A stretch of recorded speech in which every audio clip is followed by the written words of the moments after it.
सभी को नमस्ते प्रणाम। अभी आज का कार्यक्रम शुरू करते हैं। आज हम बात करेंगे बालक नरेंद्र नाथ दत्त की, जो एक छोटा सा बालक जो आगे जाकर के जिसने भारतीय संस्कृति के ध्वजवाहक के रूप में काम किया।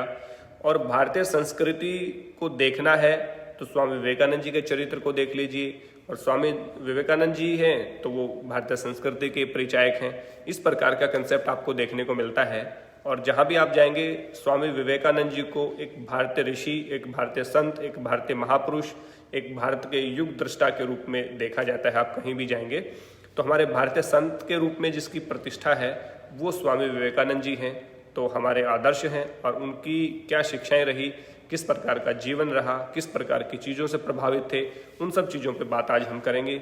आपको पता है चूंकि रामकृष्ण परमहंस जी के शिष्य रहे और रामकृष्ण परमहंस जी से ही संन्यास की दीक्षा ग्रहण की, और उसके बाद अध्यात्म के क्षेत्र में, संस्कृति के क्षेत्र में भारतीय मूल्यों को बाहर फैलाने का काम जितने बड़े स्केल पे, जितने बड़े लेवल पे किया, उससे पहले कोई भारतीय संत जा करके इस तरह से बाहर विदेशों में काम नहीं किया किसी ने।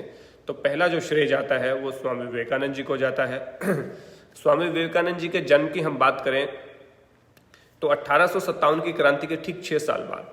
आप बहुत सारे लोग कहेंगे कि 1857 की क्रांति बड़ी आपको प्रिय लग रही है, क्योंकि बहुत बार मैंने पढ़ा उसको, और चूंकि जन्म भी उसके आसपास है तो थोड़ा अच्छा लगता है कि किसी ऐसी तिथि को हम कोट करें, किसी ऐसी डेट को कोट करें जिससे आपको समझने में आसानी हो जाए। तो यही मेरा उद्देश्य रहता है। अदरवाइज 1857 की क्रांति से इसलिए है क्योंकि ये 1857 के आसपास की घटनाएं हैं। तो 1857 की क्रांति के ठीक 6 साल बाद माता भुवनेश्वरी देवी और पिता विश्वनाथ के दत्त के घर एक छोटा सा बच्चा पैदा होता है। बच्चा तो छोटा ही पैदा होता है मेरे ख्याल से, हाँ ये मैं गलत बोलता हूँ, इसके लिए माफ़ी चाहूँगा। एक नवजात शिशु पैदा होता है, नाम रखा जाता है नरेंद्र नाथ दत्त। माता जी प्यार से उसको वीरेश्वर कहती थी। माता अपना एक छोटा सा नाम अलग भी निकाल लेती, तो वीरेश्वर उसका नाम था, तो वीरेश्वर कहती थी। और घर वाले जो उसका नाम था नरेंद्र नाथ दत्त उसका नाम रहा।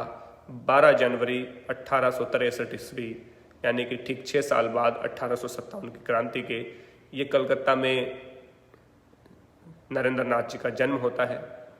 अब जन्म हुआ तो उसके बाद लालन पालन की बात आती है। तो उसके पहले हम फैमिली बैकग्राउंड जान लें। तो जो विश्वनाथ दत्त जी थे वो कलकत्ता उच्च न्यायालय में वरिष्ठ अधिवक्ता थे, यानी कि बहुत बड़े वकील थे, जाने माने वकील थे। पूरा परिवार जो पढ़ा लिखा परिवार था। और इनके जो दादाजी थे दुर्गाचरण दत्त जी, वो संस्कृत के और फारसी के, इन 2 चीज़ों के बड़े एक्सपर्ट थे। माने पीढ़ी दर पीढ़ी, मतलब गुलामी के समय में भी जो इनका परिवार था वो बहुत अग्रणीय था, पढ़ा लिखा था और साधन संपन्न परिवार में पैदा हुए। एक जो रिच फैमिली होती है उसमें पैदा हुए नरेंद्र नाथ दत्त जी, जिसमें दादा दुर्गाचरण जो थे दत्त, वो पूरे फारसी और संस्कृत के पूरे क्षेत्र में माने हुए विद्वान थे। उनके जो बेटे थे विश्वनाथ जी, वो कलकत्ता उच्च न्यायालय में अधिवक्ता के रूप में काम करते थे। माता भुवनेश्वरी देवी गृहिणी थी और घर का काम करती थी, लेकिन पढ़ी लिखी थी उस समय पे वो भी। तो उनके घर जो बालक नरेंद्र नाथ पैदा होता है 12 जनवरी 1863 को। आगे चल करके जब वो 8 वर्ष की उम्र हुई तो 8 वर्ष की उम्र में ही उनको ईश्वर चंद विद्यासागर जो विद्यापीठ थी वहाँ पे उनको एडमिशन हुआ, उनको कराया गया। और ईश्वर चंद विद्यासागर को आप जानते हैं कि ब्रह्म समाज का एक मुख्य केंद्र था उस समय पे, यानी कि ब्रह्म समाज की जो शिक्षाएं थी उस समय पे ब्रह्म समाज का काफी प्रभाव रहा। तो ब्रह्म समाज के उपदेशक के रूप में ईश्वर चंद विद्यासागर को देखा जाता था। और उन्हीं के नाम से जो विद्यालय वहां पे बना था, उस विद्यालय में 8 वर्ष की उम्र में ही इनकी पढ़ाई शुरू हो जाती है। वर्ष था 1871 ईस्वी का। तो 1871 में पढ़ना शुरू करते हैं और प्रारंभिक शिक्षा 1871 में शुरू होती है। कुछ साल बाद 2-3 साल तक इनके पिता ने भी इनको पढ़ाया। कुछ साल बाद की जब ये घर पे भी इनकी शिक्षा दीक्षा हुई है, उसकी शिक्षा के बाद हम बात करें कि वर्ष आता है 1879 ईस्वी का, यानी कि 1879। तब इनको प्रेसिडेंट्स कॉलेज में, जो प्रेसिडेंट कॉलेज था उसमें एडमिशन इनका होता है और ये स्नातक करने के लिए वहाँ जाते हैं। स्नातक के साथ साथ अध्यात्म में रुचि वहीं से थी, क्योंकि दादा संस्कृत के विद्वान, फारसी के विद्वान, तो कहीं ना कहीं वो गुण इनके अंदर आए हुए थे। पिता तो चूंकि एडवोकेट थे तो एडवोकेट वाले गुण नहीं आए, ना उनको कोई वकालत करनी थी, लेकिन हाँ अच्छे ईश्वरचंद विद्यासागर में पढ़े, प्रेसिडेंट कॉलेज में इनका एडमिशन हुआ, तो वहाँ पर भी वेद, उपनिषद, रामायण, महाभारत, गीता, इनके ऊपर जो चीज़ें थी वो पढ़ते थे।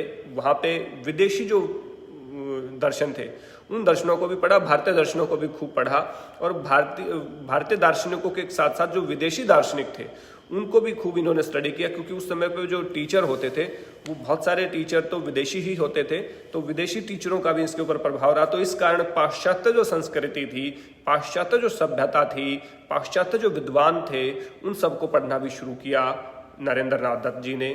तो जैसे ही वो पढ़ते गए उनको विदेशी साहित्य का भी ज्ञान हुआ, विदेशी इतिहास का ज्ञान हुआ, भारत के इतिहास का ज्ञान हुआ, भारतीय संतों को पढ़ा, विदेश के संतों को पढ़ा, भारतीय दर्शनों को पढ़ा, विदेश के दर्शनों को पढ़ा, पाश्चात्य दर्शन को पढ़ा।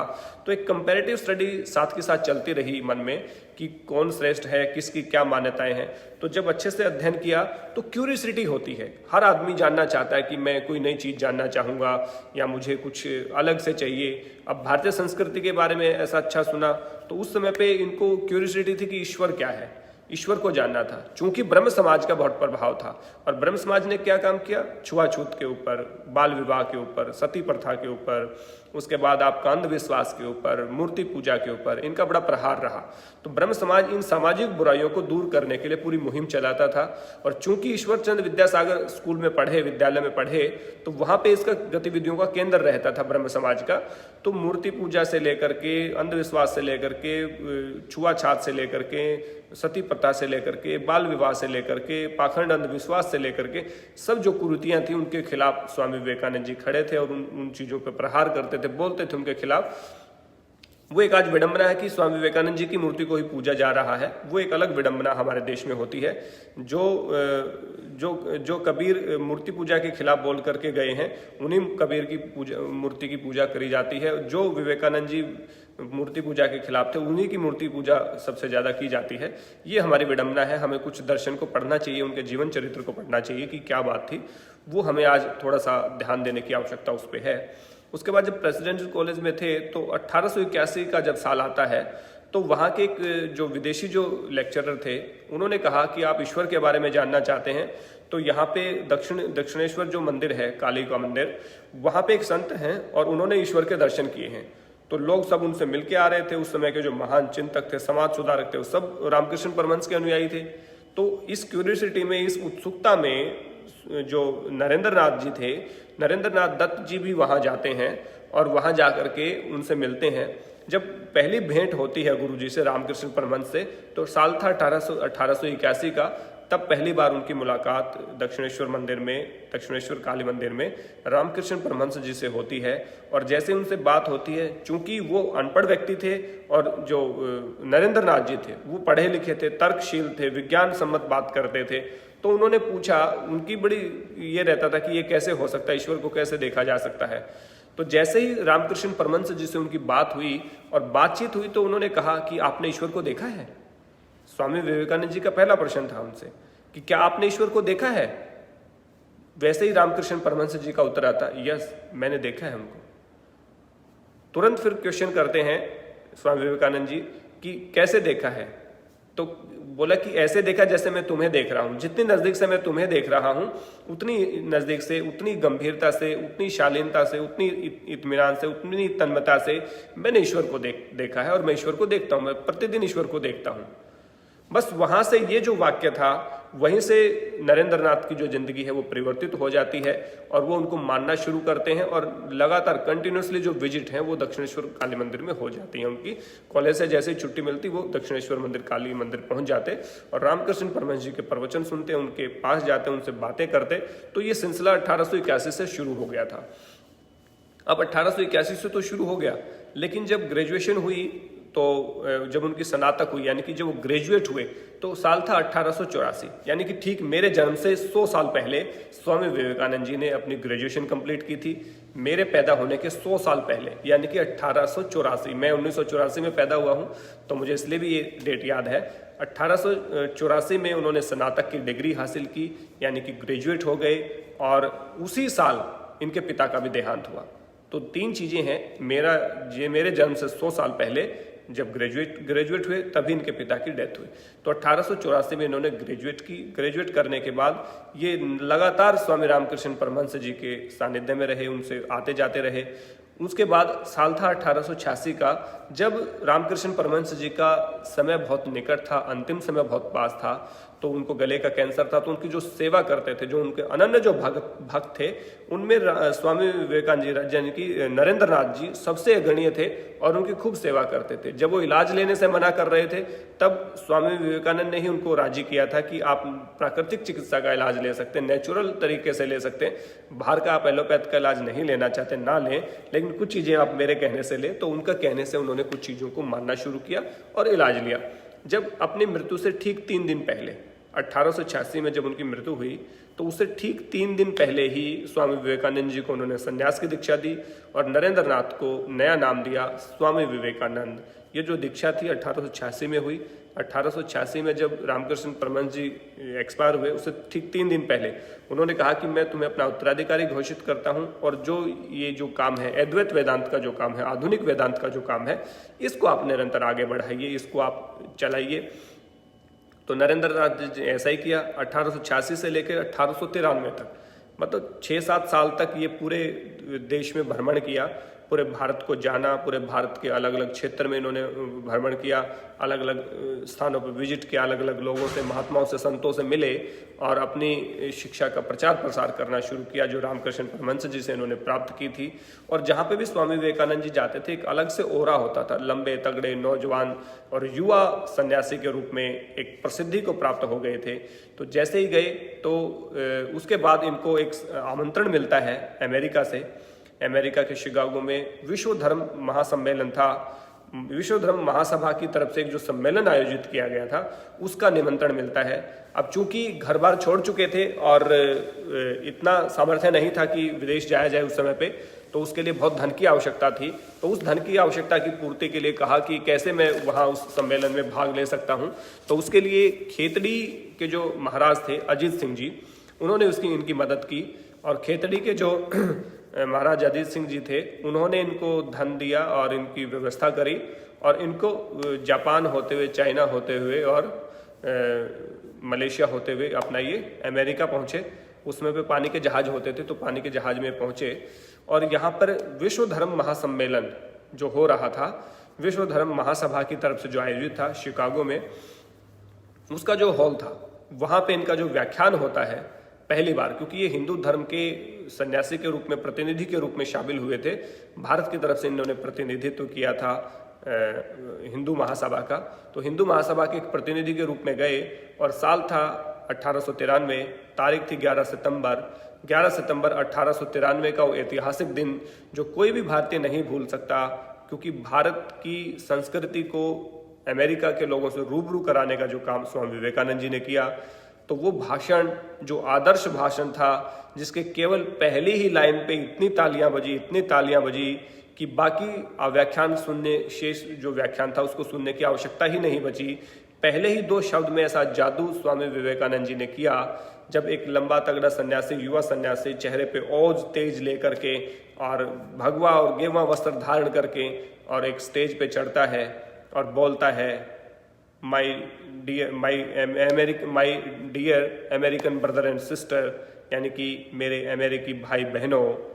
तो पूरा जो हॉल है, 7000 के करीब लोग थे वहाँ पे, पूरा हॉल तालियों की गड़गड़ाहट से गूंज उठता है एक ही शब्द कि मेरे अमेरिकी भाइयों बहनों। इससे पहले कोई भाई और बहनों शब्द का प्रयोग नहीं करता था। आज तो तमाम नेता भी करते हैं, तमाम व्यक्ति भी करते हैं, तमाम वक्ता भी करते हैं। तो पहली बार इस शब्द का जो प्रयोग है एक बड़े विश्व स्तर पे किया तो स्वामी विवेकानंद जी ने किया और यही बोला था, माई अमेरिकन ब्रदर एंड सिस्टर, यानी कि मेरे अमेरिकी भाई बहनों। इसी बात को सुन के उनको इतना अचंभा लगा कि एक भारतीय संत सब लोगों को भाई और बहन की दृष्टि से देख रहा है। यहाँ तो लेडीज एंड जेंटलमैन बोलते हैं, यानी कि महिलाओं, भद्र महिलाओं और भद्र पुरुषों, इस प्रकार की भाषा बोलते हैं। और ये कौन ऐसा व्यक्ति है जो सभी महिलाओं को बहन बोल रहा है, सभी पुरुषों को भाई बोल रहा है। तो इस तरह का जो सन्यासी है, ये हमारे इंडियन कल्चर, हमारी इंडियन जो भारतीय जो संस्कृति है, इसका उदाहरण था जीता जागता। तभी इनको एक भारतीय संत के रूप में मान्यता मिली। देखिए, संत के रूप में मान्यता मिलना अलग बात है, लेकिन भारतीय संत के रूप में आप अपने आप को रिकॉग्नाइज करवाना बहुत बड़ी बात है। तो वो विवेकानंद जी ने केवल इन शब्दों से उनका हुआ। उसके बाद जो उनका भाषण हुआ, बिल्कुल साइलेंट होकर सुना सभी ने, और पूरा जो 7,000 लोग थे उन्होंने पूरे इत्मीनान से सुना। और इनकी इतनी प्रशंसा हुई कि नेक्स्ट डे जो अखबार छपा वहाँ का, अमेरिका के जो अखबार छपे, उसमें सर्वश्रेष्ठ वक्ता के रूप में इनको प्रस्तुत किया गया कि भारत से एक संत आया है स्वामी विवेकानंद नाम का, और उसने वो पूरे जो धर्म सम्मेलन है उसके सबसे सर्वश्रेष्ठ वक्ता उनको घोषित किया। उसके बाद अनेकों कार्यक्रम उनके हुए, अनेकों जगह उनको भाषण के लिए, उद्बोधन के लिए बुलाया गया, और जैसे ही जहाँ भी जाते वो भारतीय संस्कृति का प्रचार प्रसार करते रहे। और इस प्रकार से भारतीय संस्कृति को आगे बढ़ाने का जो काम स्वामी विवेकानंद जी ने किया वो अद्भुत है, असामान्य है। तो शिकागो शहर से उनकी जो यात्रा हुई, उसके बाद धीरे धीरे 1893 के बाद उन्होंने 1894 में, साल था 1894, उस समय पे न्यूयॉर्क वेदांत सोसाइटी का गठन इन्होंने किया। तो 93 और 94 2 साल तक अमेरिका रहे, जैसे मैं भी 2 साल रहूँगा अमेरिका, तो ठीक ऐसे ही 2 साल अमेरिका ये रहे। तो जब 1894 में न्यूयॉर्क वेदांत सोसाइटी का गठन किया, और पूरा जो वेदांत जो दर्शन है, आधुनिक वेदांत है, उसका प्रचार प्रसार करने के लिए उस सोसाइटी का इन्होंने गठन किया। जैसे ही गठन किया उसके बाद साल आया 1895 में ये इंग्लैंड गए अमेरिका से सीधा, और इंग्लैंड में जाकर के भारतीय संस्कृति का प्रचार किया। और वहीं पे प्रचार करते हुए आयरलैंड में पैदा हुई एक मार्गरेट एलिजाबेथ नाम की लड़की इनसे इतना प्रभावित हुई कि वहीं पे अपना गुरु धारण किया, और इनके साथ ही भारत आ गई और इनके सारे विदेश दौरों में साथ रही। ऐसी जो मार्गरेट एलिजाबेथ थी, उसका नाम रखा बहन निवेदिता, जिसको बाद में बहन निवेदिता के रूप में जाना। और उन्होंने पूरा जीवन अपना भारत में ही बिताया और अंतिम सांस भी भारत में ही ली। तो इस प्रकार उनका जो प्रभाव था कि जो विदेशी लोग थे, विदेशी मूल के, विदेशी संस्कृति के जो लोग थे, वो इनसे इतना प्रभावित थे कि वो आकर के इन्होंने अपना सब कुछ छोड़ करके इनके साथ भारत आए और भारतीय संस्कृति का प्रचार प्रसार किया। उसके बारे में तो जो बहन निवेदिता थी, जो मार्गरेट एलिजाबेथ उनका नाम था, वो उनकी डेथ भी यहीं पे हुई, क्योंकि स्वामी विवेकानंद जी की मौत के बाद भी उन्होंने काम किया। तो 43 ईयर की एज में ही उनकी डेथ हो गई थी, काफ़ी अल्पायु में ही। तो उसके बाद मैं बात करूँ इनके दर्शन की, तो अद्वैत जो दर्शन है, अद्वैत वेदांत, उसके पक्षधर रहे और उनका प्रचार प्रसार किया। आधुनिक वेदांत इन्होंने किया। कर्म योग, राजयोग, भक्ति योग के ऊपर इन्होंने पुस्तकें लिखी। परिव्राज एक इनकी प्रमुख पुस्तक का नाम है। मेरे गुरुदेव इनकी प्रमुख पुस्तक है। कर्म योग आप देखेंगे, जो मैंने दिखाया था वो कर्म योग है। और राजयोग के ऊपर इन्होंने काफ़ी पुस्तकें लिखी। उत्तिष्ठ जागृत जो है एक बहुत अच्छी पुस्तक इनकी है। तो साहित्य भी काफ़ी है। और बेलूर मठ की स्थापना की इन्होंने इंडिया में आकर के। साल था 1900 का जब ये भारत में आए। जब ये भारत आए तो इसके बाद जो इंग्लैंड के बाद फ्रांस, ऑस्ट्रिया, जर्मनी, वियना, आपका श्रीलंका, बहुत सारे देशों की यात्रा इन्होंने की। और उन देशों की यात्राएं करते हुए जब भारत लौटे तो काफ़ी स्वास्थ्य खराब हो गया था और काफ़ी बीमार रहने लगे थे, एकांत में रहने लगे थे। बहुत सारी चीज़ें थी कि एटमॉस्फेयर ठीक नहीं रहा, जो वातावरण सूट नहीं किया, क्योंकि कई लोग विदेश में जाते हैं, उस समय पे ज़्यादा सुविधाएं नहीं होती थी, तो पानी के जहाज़ों से कई कई दिनों की यात्राएं होती थी। उस समय पे जब आए तो काफ़ी स्वास्थ्य स्वामी विवेकानंद जी का खराब रहा। और जब भारत आए तो बीमार थे कुल मिला के। लेकिन एक ध्येय वाक्य को बीच में कहना चाहूँगा, उठो, जागो और तब तक ना रुको जब तक कि आप अपने लक्ष्य को प्राप्त ना करो। ये जो ध्येय वाक्य है सब व्यक्ति जानते हैं।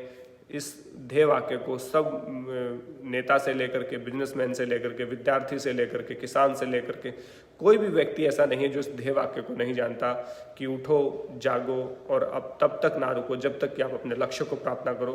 तो लक्ष्य के पीछे किस प्रकार से फुल डेडिकेशन के साथ आपने आगे बढ़ना है, ये बात स्वामी विवेकानंद जी से बेहतर और कौन बता सकता है। इसका जीता जागता उदाहरण स्वामी विवेकानंद जी का ध्येय वाक्य है। उसके बाद 1902 का साल आता है, 4 जुलाई 1902, यानी कि 4 जुलाई को आप याद रख सकते हैं, अमेरिका का स्वतंत्रता दिवस 4 जुलाई को मनाया जाता है। यानी कि 4 जुलाई को अमेरिका आज़ाद हुआ था। तो उस 4 जुलाई 1902 में आज़ाद नहीं हुआ था, वो तो बहुत पहले आज़ाद हो गया था 1700 कुछ में, लेकिन 1902 में स्वामी विवेकानंद जी का बेलूर मठ में अंतिम श्वास इन्होंने ली, मृत्यु हो गई इनकी, क्योंकि काफ़ी बीमार थे और बीमारी के कारण काफ़ी चीज़ें एलर्जिक और कई प्रॉब्लम इनको रही, तो वो सही समय पे उपचार नहीं हो पाया और मात्र 39 वर्ष की आयु में 39 ईयर्स ओल्ड थे तब इनकी डेथ हुई। और ये एक तरह से हम कहें कि हमारे बीच नहीं रहे और दिवंगत हुए, और हमारे जो बीच था, हमारा जो इनका जो सानिध्य था वो हमसे छूट गया। और नहीं तो इस प्रकार के जो संत हैं कई 100-150 साल जीते तो कितना ही प्रचार करते हैं हमारी भारतीय संस्कृति का, लेकिन ये हमारा दुर्भाग्य है कि केवल 39 साल तक जिए, 39 वर्ष की उम्र तक ही जिए। काफ़ी कम उम्र होती है 39 साल की, और इस उम्र में ही उनके पिछले 10 से 12 साल का हम करियर देखें तो 10 से 12 साल में भारतीय संस्कृति को एक अलग आयाम पे, एक नए ऊंचे मुकाम पे पहुंचाने का काम स्वामी विवेकानंद जी ने किया। तो आशा करता हूँ आपको व्याख्यान पसंद आया होगा, और जो ध्येय वाक्य मैंने कहा, उठो जागो और तब तक ना रुको जब तक कि आप अपने लक्ष्य को प्राप्त ना कर लो, इस ध्येय वाक्य को आप अपने जीवन में आत्मसात करेंगे और जीवन में आत्मसात करते हुए इसका पालन करेंगे और आगे बढ़ेंगे। अपने कोई भी फील्ड आपका है, कोई पढ़ाई का फील्ड है, किसी सर्विस का फील्ड है, कोई बिजनेस का फील्ड है, कोई भी फील्ड आपका है, आप उसमें निरंतर आगे बढ़ेंगे, कंटिन्यूटी के साथ, डेडिकेशन के साथ आप अपने आप को आगे बढ़ाएंगे, ऐसा विश्वास है। तो ऐसे भारतीय संत जिनको कहें भारतीय संस्कृति के पुरोधा स्वामी विवेकानंद जी का जीवन रहा, जो बचपन में नरेंद्रनाथ दत्त नाम के रूप में बालक पैदा हुआ, उसने छोटी सी आयु में, छोटी सी उम्र में ही भारतीय संस्कृति को एक नया आयाम प्रदान करने का काम किया। ऐसे संत को हम बार बार नमन करते हैं, बार बार उनको वंदन करते हैं, उनको नतमस्तक होते हैं उनके आगे कि उनकी जो शिक्षाएं थी उनका प्रचार प्रसार पूरा होना चाहिए। और व्याख्यान पसंद आया है तो दूसरों को भी शेयर करिए, और कुछ चीज़ें रह गई हों तो मुझे ज़रूर बताइए, उनको हम दुरुस्त करेंगे। और इस प्रकार का जीवन वृत्तांत मैंने सुनाने का प्रयास किया, और इसके विषय में आपका क्या कहना, क्या प्रतिक्रियाएं हैं आपकी, क्या सुझाव हैं, क्या क्वेश्चन हैं, वो अभी सभी आपके सामने लेंगे। और एक बार फिर से आप सभी योग परिवार के सभी सदस्यों को रक्षाबंधन के पर्व की हार्दिक शुभकामनाएं, अनंत शुभकामनाएं, खूब खूब शुभकामनाएं आप सभी को। धन्यवाद, नमस्ते।